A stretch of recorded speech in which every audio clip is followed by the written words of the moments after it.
పోటీలు జరుగుతున్నాయి. అమీర్పేటలోని మున్సిపల్ గ్రౌండ్లో పోటీలను మాజీ మంత్రి తలసాని శ్రీనివాస్ యాదవ్ ప్రారంభించారు. తలసాని శంకర్ యాదవ్ జ్ఞాపకార్థం క్రికెట్ పోటీలను నిర్వహిస్తున్నట్లు తలసాని తెలిపారు. ఇవాళ నుంచి నెల 12 వరకు క్రికెట్ పోటీలు జరగనున్నట్లు తెలుస్తుంది. అయితే విద్యార్థుల చదువుతో పాటు క్రీడల పట్ల కూడా ఆసక్తి చూపాలని తలసాని శ్రీనివాస్ యాదవ్ సూచించారు. ప్రతిభను చాటేందుకు క్రీడా పోటీలను విద్యార్థులు సద్వినియోగం చేసుకోవాలని ఎమ్మెల్యే కోరారు.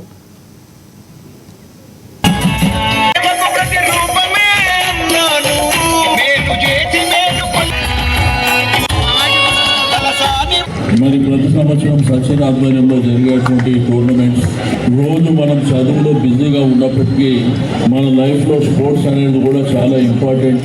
మరి దాన్ని దృష్టిలో ఉంచుకొని మనం ఈ టోర్నమెంట్ని కండక్ట్ చేసుకోవడం, మరి 4 రోజులు కూడా ఎంతో ఉత్సాహంగా మీరందరూ పార్టిసిపేట్ చేసి గేమ్ని కూడా స్పోర్టివ్గా తీసుకోవాల్సినటువంటి అవసరం ఉంది.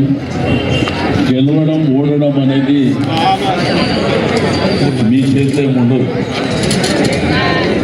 మనం గెలవాలని అర్థం మనకంటే బెటర్ కానీ వేరే వాళ్ళు కూడా గెలిచే అవకాశం ఉంటుంది. ప్రతిదీ కూడా స్పోర్టివ్గా తీసుకొని ఈ టోర్నమెంట్ని సక్సెస్ చేయాలని చెప్పి నేను ఈ సందర్భంగా తెలియజేస్తూ 10 సంవత్సరాల నుంచి జరుగుతున్నటువంటి ఈ యొక్క స్పోర్ట్స్ ఈవెంట్ క్రికెట్ మ్యాచ్ మరి దీన్ని మీరు పూర్తి స్థాయిలో ఉపయోగించుకోవాలని చెప్పి నేను ఈ సందర్భంగా తెలియజేస్తూ